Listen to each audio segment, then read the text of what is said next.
Good morning,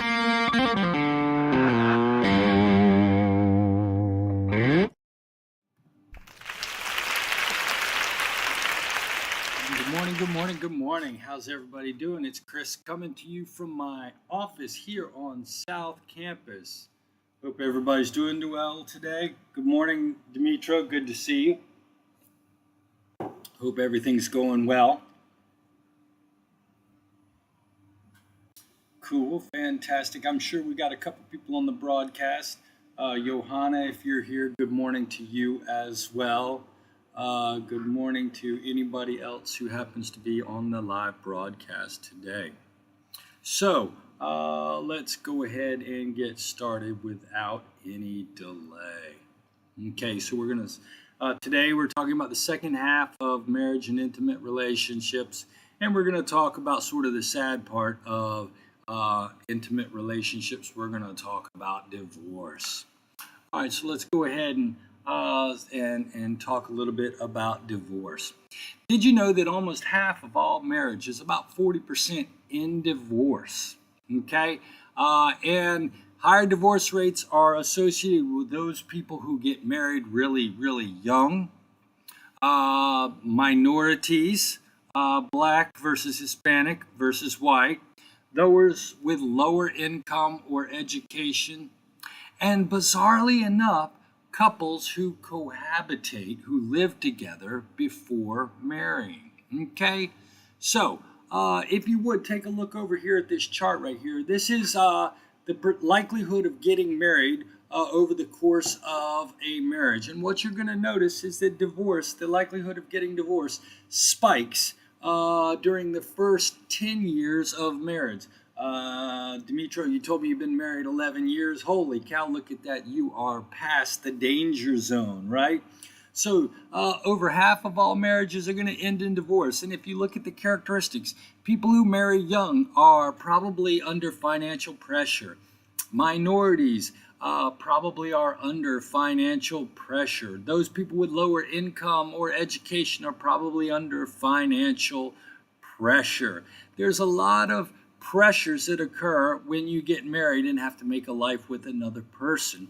And these pressures can lead one to being divorced in the first 10 years. Good morning, Johanna.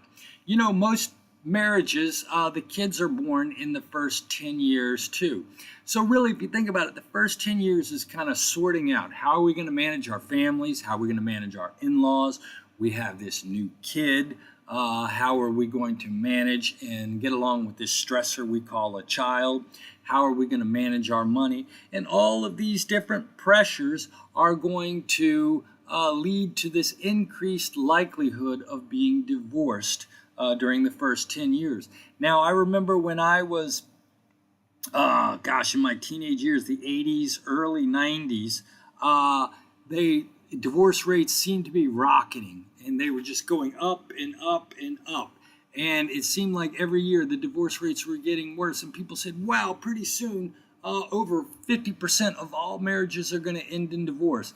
You know, actually, it's not that bad. It sort of peaked and dropped off a little bit. But still, almost 40% of all marriages are going to wind up in divorce. Why do people get divorced? If you look right here, these are some of the frequently cited reasoning. We just can't talk with one another. Somebody cheats on somebody. Somebody is so jealous that their behavior drives the other person apart. You know, I've been married 27 years, and I have some of my friends who've been married for 20 and 25 years. And why are they getting married?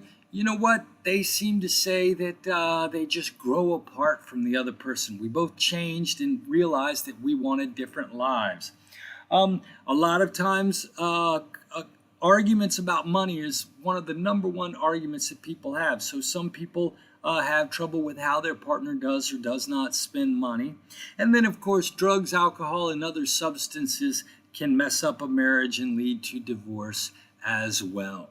You know, the crazy thing is, even though almost 40% of all marriages end in divorce, if you ask your typical newlywed what the chances are that they will get divorced, most people are going to assume that their chances of getting divorced are way under 40%.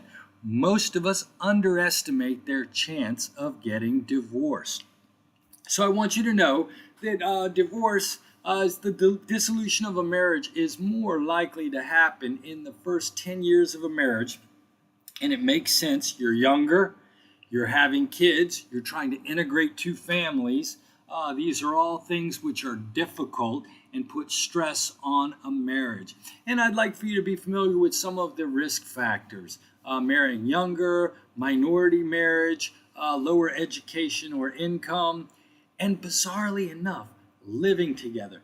Can anybody tell me, why do you think that living together leads to a higher likelihood of getting a divorce? In my opinion, you would think that living together before you get married allows you to figure out if you're compatible with this person and would actually lead to a longer marriage. But for some reason, it has exactly the opposite effect. I don't know if anybody, I noticed we have a couple of people in the audience, Dimitro or Johanna, if you have a theory why living together before you get married leads to a higher likelihood of getting divorced, I'd be interested in seeing it in the chat bar. Now, people don't just wake up one day and say, hey, I've decided that I'm going to get a divorce. It's a complex decision that usually is the result of a long series of smaller events, right? So when you tell your spouse, I'm leaving, it's not that you just woke up and there was just one thing that happened. Usually it's the straw that broke the camel's back. And if you talk to somebody who's gotten a divorce, a lot of times, at least when I talk to them, they'll say, you know, I could tell that this marriage was over 3 years ago. I could tell this marriage was over 5 years ago. And people continue on in this marriage, even though they know that it is in trouble. Divorce doesn't come out of nowhere. And usually it's a result of a long series of events that unfold over a long period of time. Now, if you ask couples, how likely are you to get divorced, or are you heading for a divorce, what you're going to find out is, as a general rule, women are better at predicting an upcoming divorce than are men. And you know what? I did not realize this, but the majority of divorces are actually initiated by wives. Yeah, I don't know, Dimitro. I see you have no idea. I'm wondering, do you think it's because if you are willing to live with somebody without being married, maybe you don't take marriage as seriously? I don't know. That's just a theory. I'm pulling it out of the air. I have no idea, Dimitro. I'm just guessing. But there's that weird counterintuitive finding that people who live together, even though you think they would learn to see if they're compatible before they pull the trigger, it actually works the opposite way. So the majority of the divorces are initiated by the wife, and divorces are not something that come out of thin air. And most people you talk to who got a divorce will tell you that the divorce was brewing for years. Okay? Now, divorce, so I've been told, is very, very stressful. And it's stressful for both partner, not just the man or the woman. It's both. However, the research suggests that divorce has a bigger negative impact on men's health and mortality. So getting divorced is actually going to be more deadly for a man than it is for a woman. You know, and it could be for a lot of reasons. Maybe it's the testosterone and the emotions and the stress that men experience. Maybe having a wife moderates that. Maybe it's the negative behaviors. Men are more likely to engage in drug and alcohol abuse.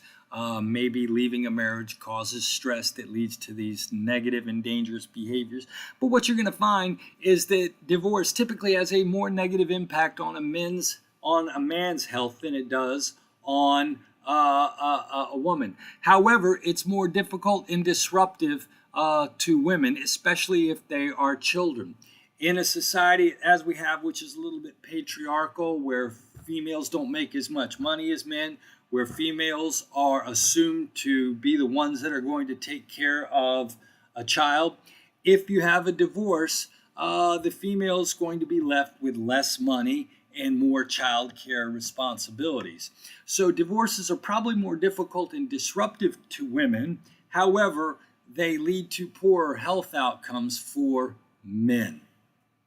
Now, I do know some people who have gotten divorced that can't seem to get over the divorce. I have for me, if you live with your partner before getting married, it helps to get to know that person and I know what you're looking for. That's what I would think, Johanna. I would think that it would be lower divorce rates if you cohabitate. And so the fact that it's exactly the opposite blows my mind. I didn't know that either, right? If I did think about it, I would have thought it would help a marriage, but it turns out it doesn't. And again, I'm not sure. I know the decision to get divorced can often be affected by cultural factors. It's not appropriate, I said, till death do us part, etc., etc. There may be moral beliefs that prevent you from cohabitating that also prevents you from getting married, but I'm not sure what it is that causes that link between cohabitation and the increased likelihood of getting divorced. Kind of bizarre, right? Now, I do have a friend, he's been divorced for about 10 years right now. I knew him and his wife before they got divorced, and I have a friendship with him, and I had a friendship with her that is splintered, and she is angry and hateful towards me because I carried on a relationship with her ex-husband. I'm like, dude, you're both my friends. I want to be both your friends. But apparently for this lady, that was not going to be possible. So she defriended me on Facebook, blocked me, no longer speaks to me. I've seen her in public. She won't talk to me. She is incredibly angry. And what I've noticed is that even today, 10 years later, she still seems to be preoccupied with the fact that this guy and her got divorced. Even though she initiated the divorce, she is still preoccupied and incredibly angry with this guy. And one of the things, I've talked to friends that know her, and she is still 10 years later disrupted and upset and suffering from this divorce. And I believe it's because she's still preoccupied with her anger towards her ex-husband. Yes, sometimes people do bad things and we divorce them. But then hopefully when you get divorced, you can let go of that anger and that preoccupation with that person. I know personally, I have a colleague that was not able to do that, and she is still suffering today from this divorce, right?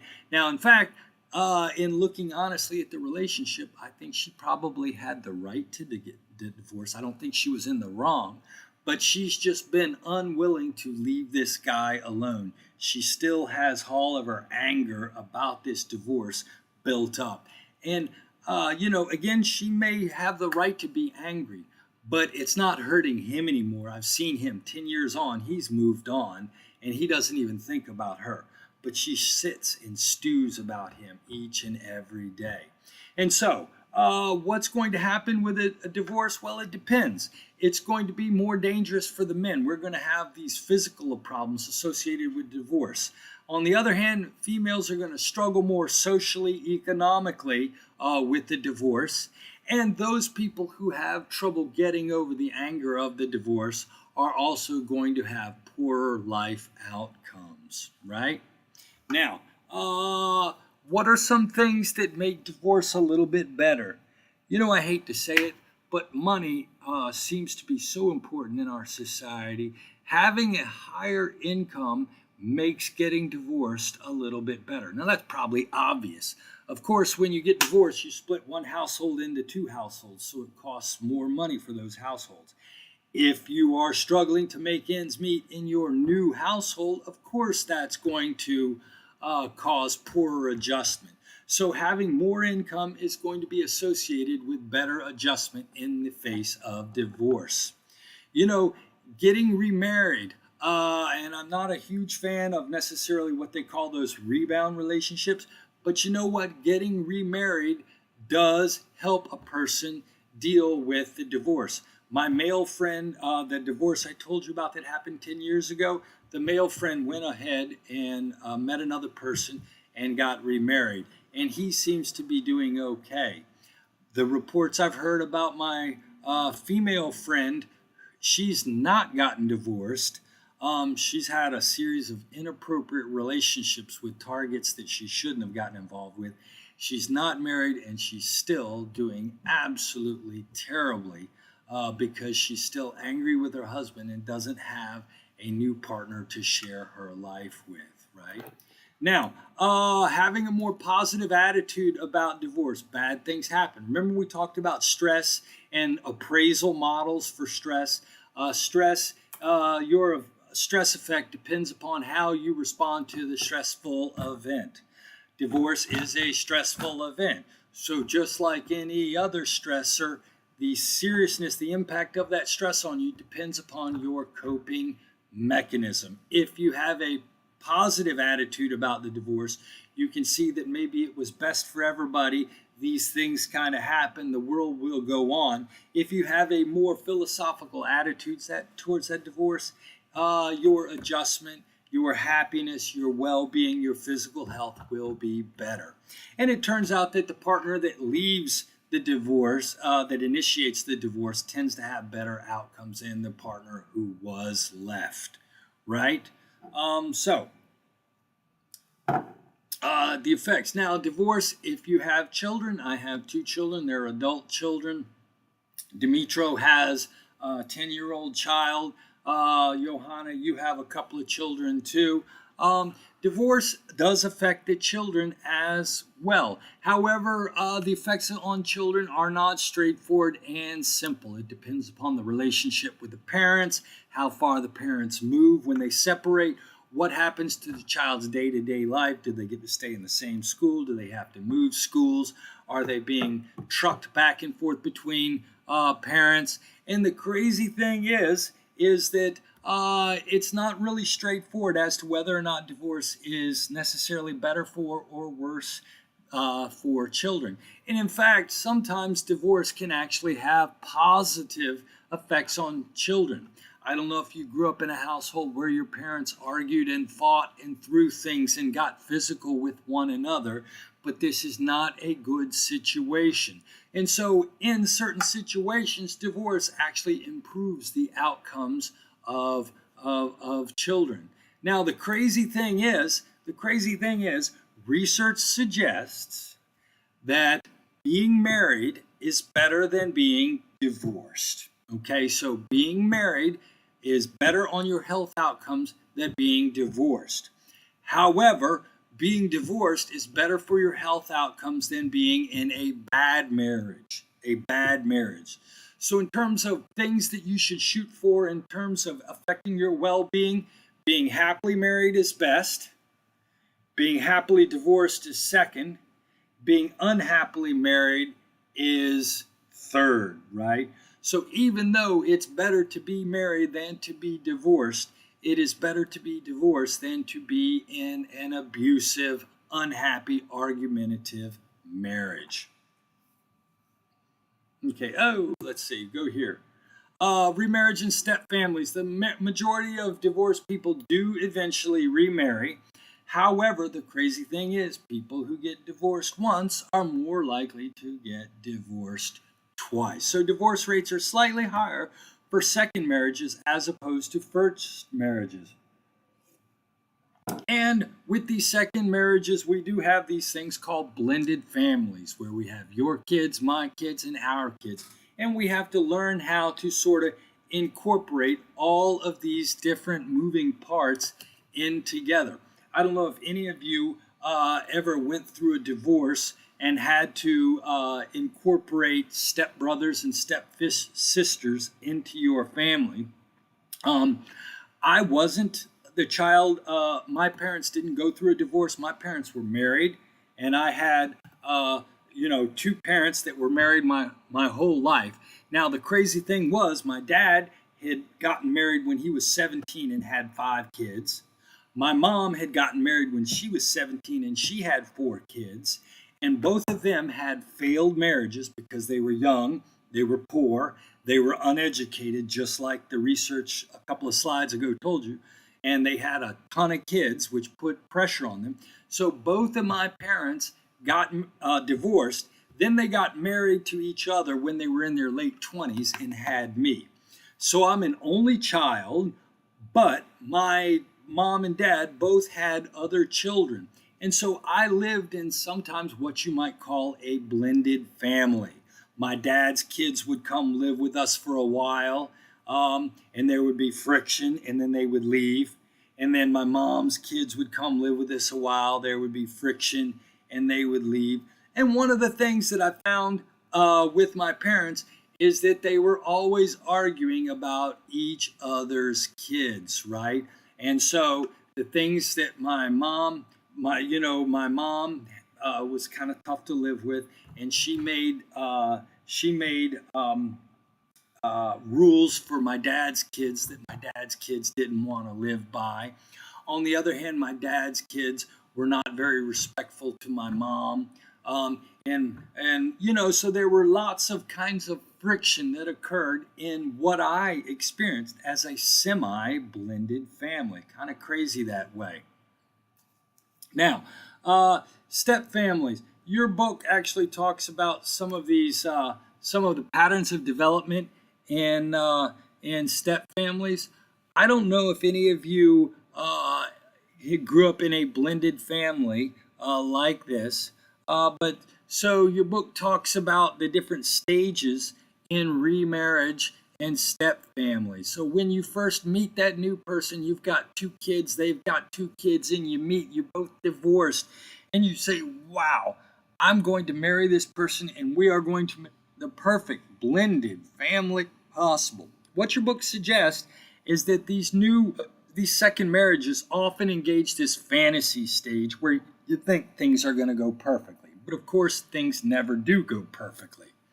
The second might be is when you actually really get into this family and you start to realize that things are a little bit different. Stage one fantasy. My mom wanted her stepchildren to call her mother, and she absolutely insisted on that. But the crazy thing was, my dad's kids did not want to call her mom. They wanted to call her Fran. And so after this fantasy period where my mom thought she was going to adopt these new children and they were going to treat her just like mother, what she found was the immersion in reality. She realized that his kids were more closely tied to their real mother than they were to the stepmother.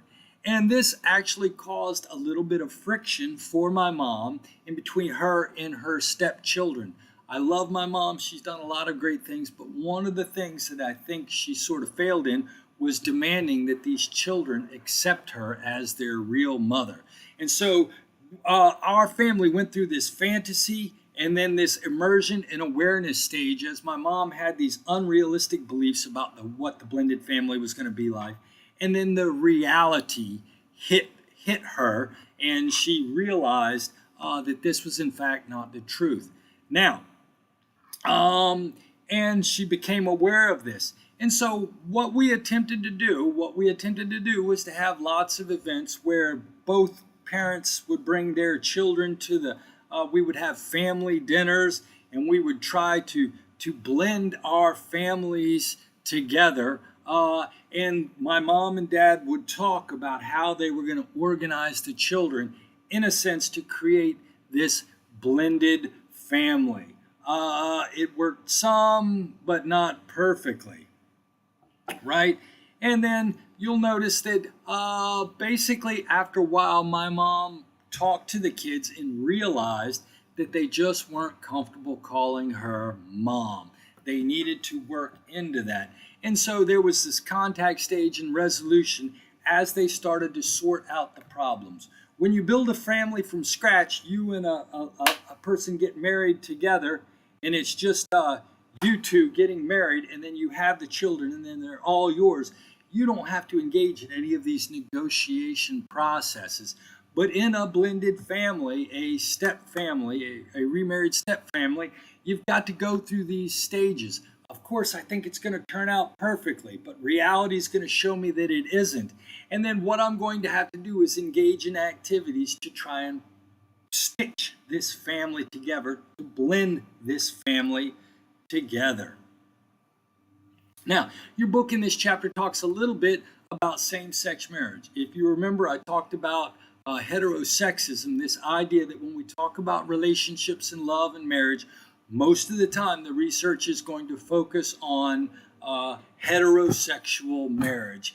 And books and research are actually almost going to pretend as if homosexual pair bonding doesn't occur.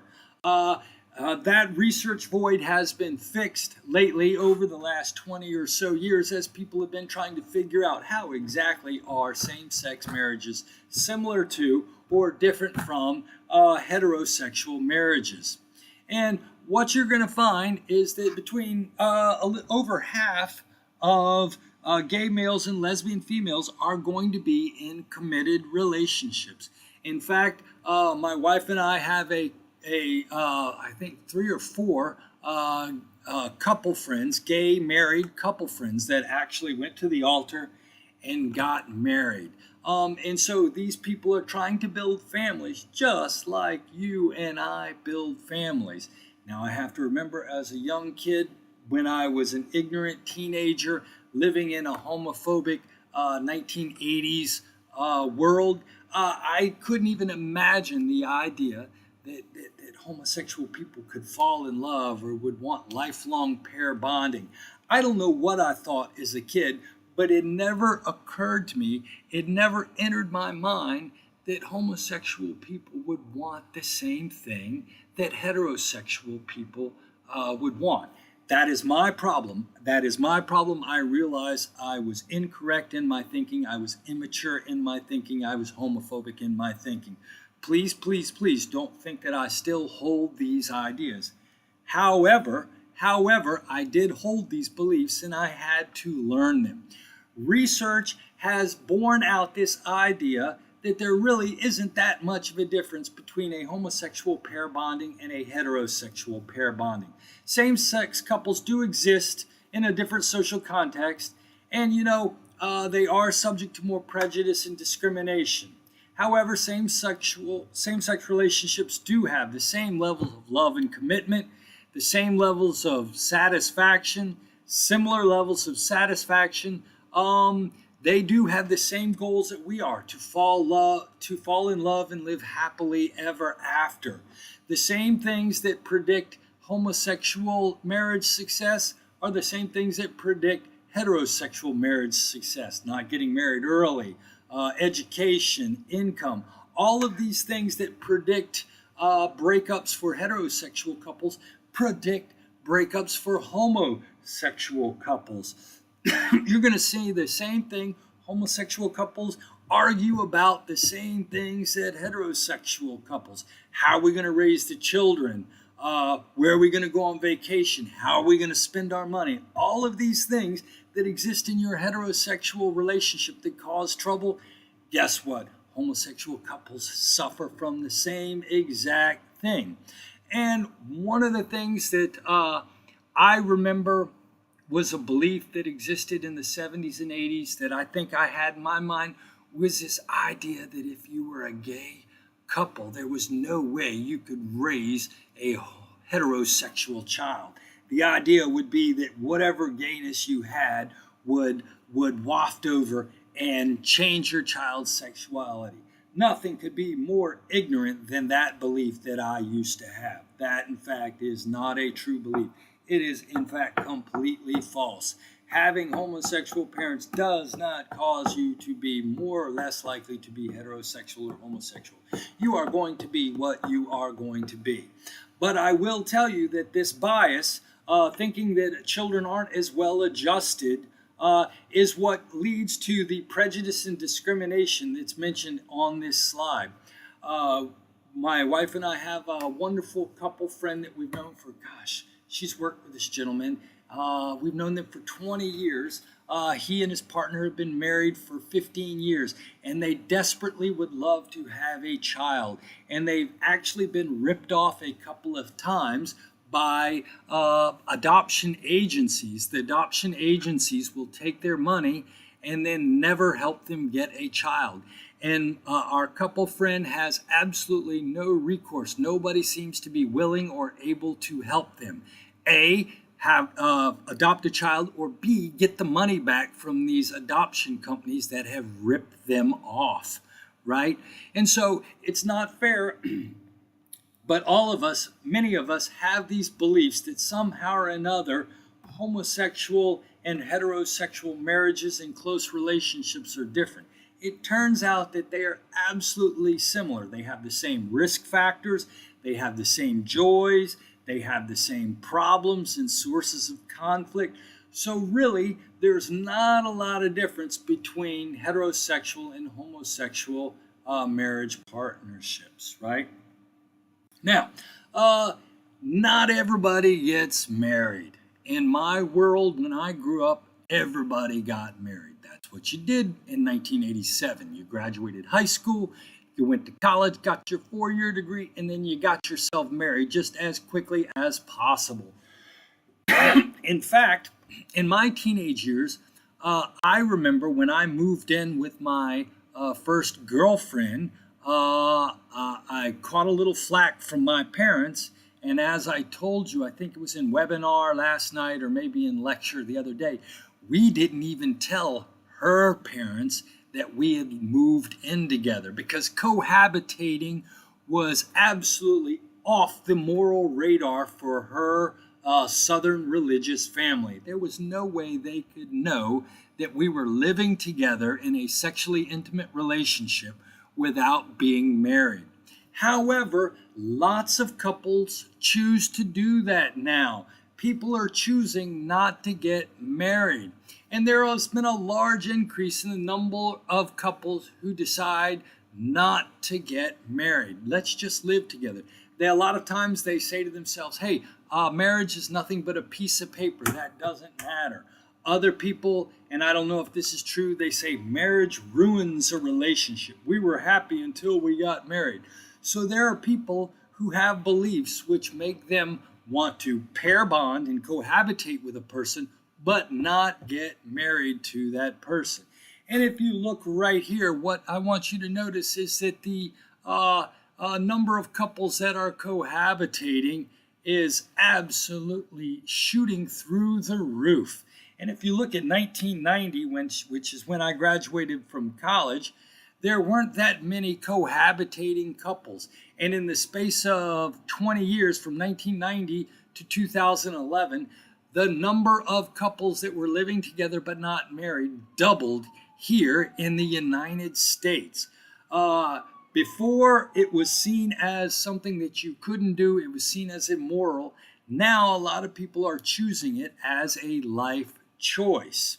Now, if you talk to people who cohabitate, like my wife and I, we thought of it as a trial marriage. We didn't call it a trial marriage, but in my wife's opinion and I, what we were doing, we were figuring out if we were compatible. Did our lifestyles, did our life activities make it work? Could we work them together?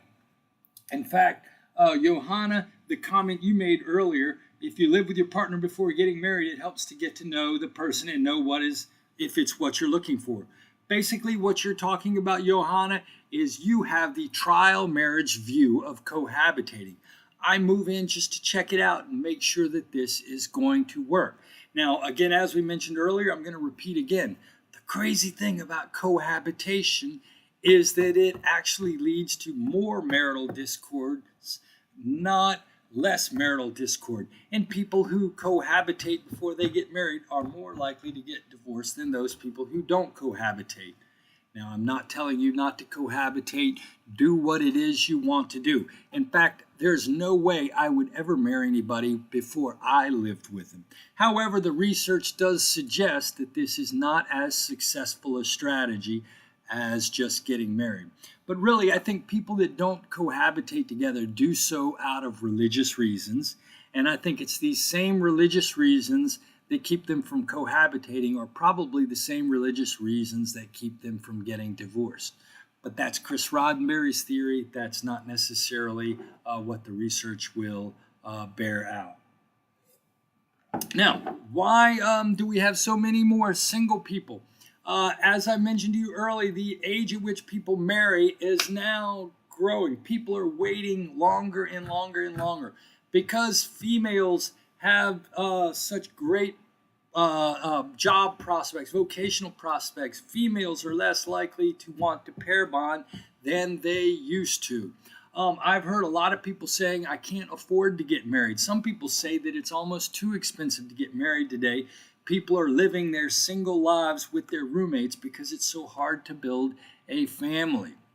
But people are getting married later and more people are getting divorced. And so both of these are going to lead into increases in the number of single people. Hi, folks. I noticed that we've got Ryan Jarouche, one of my former students, dropping in to say hello. Hi, Professor. Are you saying hi, Professor? Hi, Ryan. Thanks for coming to class. This is Psych 118, and we're just talking a little bit about divorce and marriage today.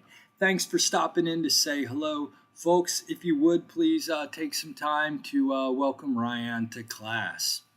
Now, when people think about singles, especially adult singles who are in their 30s or 40s, people tend to put them into one of two categories. Either you're one of those bitter, unhappy people that can't get married, wants to get married, but can't find a partner. And then there are other people who think that single people are just carefree swingers, having the time of their life. It actually turns out that neither one of these stereotypes is really, really true. What you're going to find, however, is that singles do have slightly worse mental and physical health outcomes, as do people who are married, and they tend to rate themselves as being less happy. I'm not trying to say this from a moralistic point of view, but research suggests that getting married leads to better outcomes in life. So what you're going to notice is that singles, their health outcomes and their well-being is not quite as good as those people who tend to pair off. But these differences are modest, and you notice they're more for men than they are for women. Okay?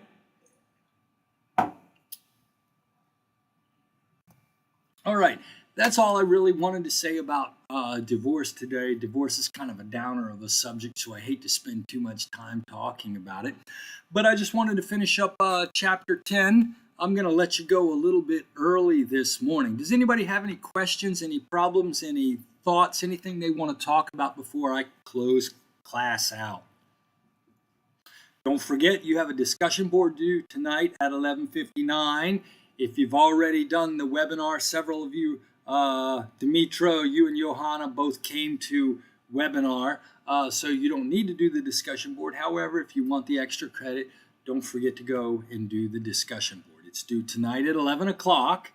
And then if you remember, our homework assignment is due tomorrow night at 11:59 p.m. Anybody have any questions? Hey, folks. Have a great day. It was good to see you as always. Thank you very much for being great students and coming to see my YouTube broadcast. Dimitro, have a great weekend. I hope you and your family have some fun. Johanna, I hope you have a good weekend as well. Ryan, if you're still here, thanks for stopping on. And whoever else is here, thanks for coming today. It was great to see you, and I will see you tomorrow. Take care.